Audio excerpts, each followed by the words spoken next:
2, kami dari kelas R2D kelompok 14, Prodi Pendidikan Ekonomi.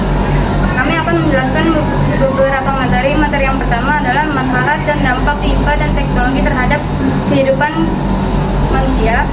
Materi yang kedua adalah IPA dan teknologi masa depan. Manfaat dan dampak IPA, teknologi terhadap kehidupan, dan teknologi masa depan. Pengertian IPA, ilmu pengetahuan alam atau natural science, adalah ilmu yang mempelajari alam semesta beserta isinya. IPA mengkaji peristiwa-peristiwa alam berdasarkan proses ilmiah dan merupakan ilmu pengetahuan yang berhubungan dengan gejala alam dan kebendaan yang sistematis. Dengan demikian, IPA adalah ilmu yang mempelajari tentang alam, tersusun secara sistematis yang dihasilkan dari proses observasi dan eksperimen, sehingga memperoleh hubungan keterkaitan antara satu dengan yang lainnya. Manfaat serta dampak IPA dan teknologi bagi kehidupan. Bidang informasi dan komunikasi. Manfaatnya yang pertama, lebih cepat mendapatkan informasi-informasi yang akurat dan terbaru di bumi bagian manapun melalui internet. Yang kedua, dapat berkomunikasi dengan cepat dan pada jarak yang sangat jauh hanya dengan melalui handphone. Yang ketiga, layanan bank dengan sangat mudah. Dampaknya, yang pertama, pemanfaatan jasa komunikasi oleh jaringan teroris. Yang kedua, penggunaan informasi tertentu dan situs tertentu yang bisa disalahgunakan. Yang ketiga, kerahasiaan alat tes semakin terancam. Yang keempat, kecemasan teknologi akibat teknologi komputer. Bidang ekonomi dan industri. Manfaatnya, yang pertama ada pertumbuhan ekonomi yang semakin tinggi. Yang kedua, produktivitas dunia industri semakin meningkat. Yang ketiga, persaingan dalam dunia kerja menuntut pekerja untuk selalu menambah skill dan pengetahuan yang dimiliki. Yang keempat, di bidang kedokteran dan kemajuan ekonomi mampu menjadikan produk kedokteran menjadi komoditi yang penting. Dampaknya yang pertama, terjadinya pengangguran bagi yang tidak mempunyai kualifikasi yang sesuai. Yang kedua, sifat konsumtif sebagai akibat kompetensi yang ketat pada era globalisasi akan melahirkan generasi yang secara moral mengalami kemerosotan. Bidang sosial dan budaya. Manfaatnya yang pertama, perbedaan kepribadian pria dan wanita. Yang kedua, meningkatkan rasa percaya diri. Yang ketiga, tekanan dan kompetisi yang tajam melahirkan geni yang disiplin, tekun, dan bekerja keras.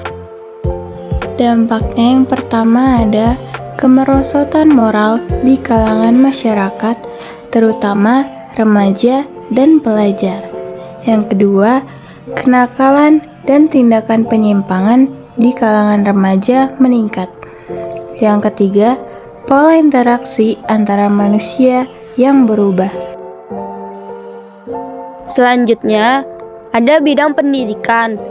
Manfaat di bidang pendidikan yang pertama, munculnya media massa sebagai sumber ilmu dan pusat pendidikan.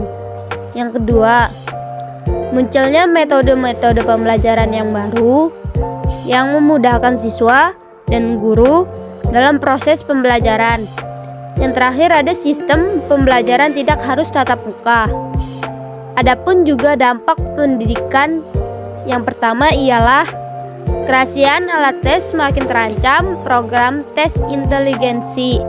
Yang terakhir ada penyalahgunaan pengetahuan bagi orang-orang tertentu melakukan tindakan kriminal.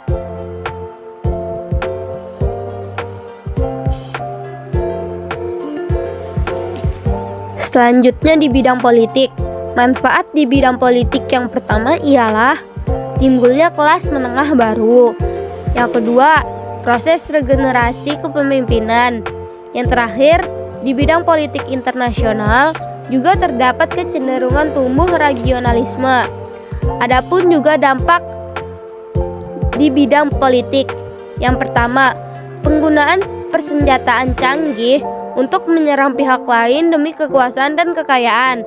Yang kedua, terorisme yang semakin merajalela. Yang terakhir, kurangnya privasi suatu negara akibat kerahasiaan yang tidak terjamin dengan semakin canggihnya alat-alat pendeteksi.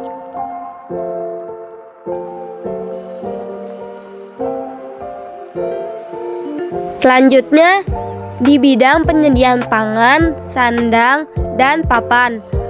Manfaatnya ialah yang pertama, dalam penyediaan pangan, perkembangan IPA dan teknologi dalam bidang penyediaan pangan melahirkan panca usaha tani yang merupakan program pemerintah.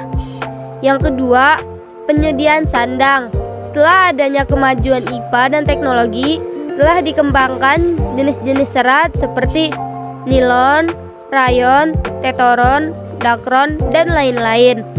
Yang terakhir ada penyediaan papan. Para ilmuwan memanfaatkan lautan dan ruang angkasa untuk pemukiman. Adapun dampak di bidang penyediaan pangan, sandang, dan papan. Yang pertama, contoh penyediaan pangan yaitu residu pestisida, penggunaan bahan pengawet, pewarna, dan MSG mengganggu kesehatan. Yang kedua ada contoh penyediaan sandang, yaitu bahan-bahan sintetis tidak mudah rusak dan tidak mudah menyerap keringat.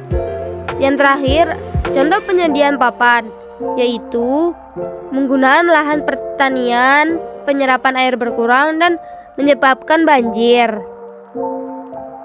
Yang terakhir ada teknologi masa depan. Teknologi masa depan diprediksi akan semakin canggih dengan pengembangan AI dan sistem pembelajaran mesin menjadi fokus utama.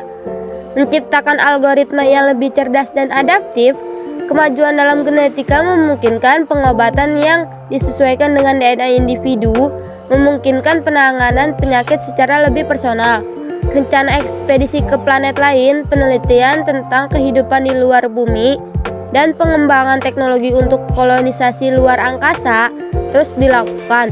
Upaya menciptakan solusi energi yang lebih efisien dan ramah lingkungan seperti tenaga surya, angin, dan nuklir menjadi fokus utama, dan perkembangan di bidang medis menjanjikan kehidupan yang lebih panjang dan sehat melalui terapi gen, obat-obatan canggih, dan teknologi medis revolusioner.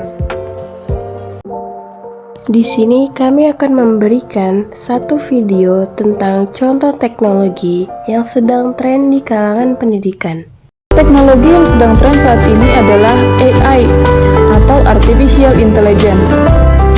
Salah satu contoh aplikasi AI yang umum digunakan saat ini adalah ChatGPT yang bisa kita manfaatkan dalam dunia pendidikan. Contohnya, yang pertama, bisa membantu menyusun materi pembelajaran. ChatGPT digunakan untuk menyusun materi pembelajaran, contohnya berpikir komputasional untuk kelas 10 SMA.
Membantu memahami konsep.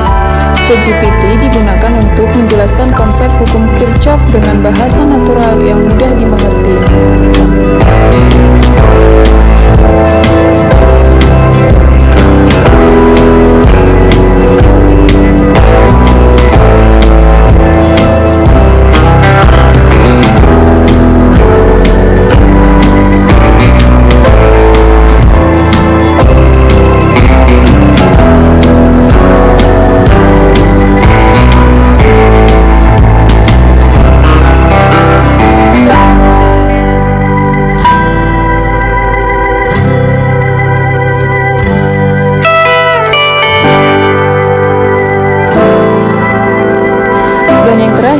membantu menguasai bahasa asing. ChatGPT digunakan untuk menampilkan penjelasan tentang past continuous tense beserta 10 contohnya.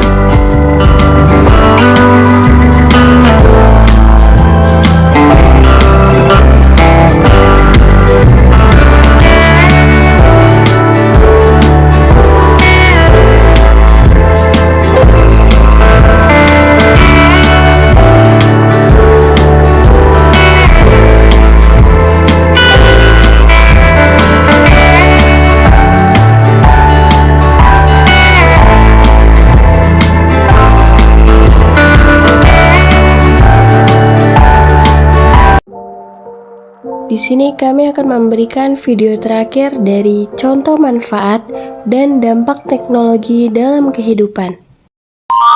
Dengan kemajuan teknologi yang begitu pesat di kehidupan, tanpa disadari membuat seseorang yang jauh merasa dekat, namun yang ada di dekatnya merasa jauh. Hal ini disebabkan karena segala sesuatu sudah dapat dikerjakan dengan cara yang lebih mudah dan modern dengan menggunakan sebuah mesin seperti smartphone. Dahulu, anak-anak mainnya seperti petak umpet, di mana mereka akan berkumpul untuk bermain bersama-sama. Namun sekarang, dengan adanya smartphone, semua permainan sudah terdapat di Play Store, dan jika ingin memainkannya, anak-anak tinggal mendownload saja. Begitu juga dengan sistem komunikasi. Dahulu, untuk menghubungi kerabat jauh, kita harus menulis surat dan mengirimkannya lewat merpati pos. Namun sekarang, melalui aplikasi chatting, kita dapat berkirim pesan dengan cepat meskipun jaraknya jauh sekalipun. Tak hanya itu, kalau dahulu pulang sekolah dengan berjalan kaki bersama teman-teman, kini kita dapat menggunakan aplikasi Grab, di mana kita tinggal pesan Grab dan tunggu saja di sekolah sampai Grab tersebut datang. Untuk berbelanja pun, yang awalnya jika kita ingin membeli sayur harus ke pasar dan melakukan transaksi langsung dengan penjual di sana, sekarang kita dapat berbelanja melalui aplikasi di smartphone seperti Shopee, Lazada, di mana transaksi dapat dilakukan menggunakan m-banking tanpa harus tatap muka langsung dengan penjual. Berbicara tentang transaksi, zaman dahulu, jika ingin memiliki suatu barang, dapat menggunakan sistem barter, yakni sistem saling tukar-menukar barang. Kemudian berkembang dengan menggunakan mata uang seperti saat ini, dan sekarang dengan kecanggihan teknologi dapat membuat kita melakukan transaksi dengan aplikasi seperti OVO, Dana di smartphone kita. Hal di atas merupakan perbandingan yang kita rasakan semenjak teknologi sudah ada, terutama adanya akses internet yang mempermudahkan kita dalam melakukan semua aktivitas. Akan tetapi, gunakanlah teknologi untuk hal-hal yang positif dan tetap menjalin hubungan sosial antar sesama, karena manusia pada hakikatnya merupakan makhluk sosial.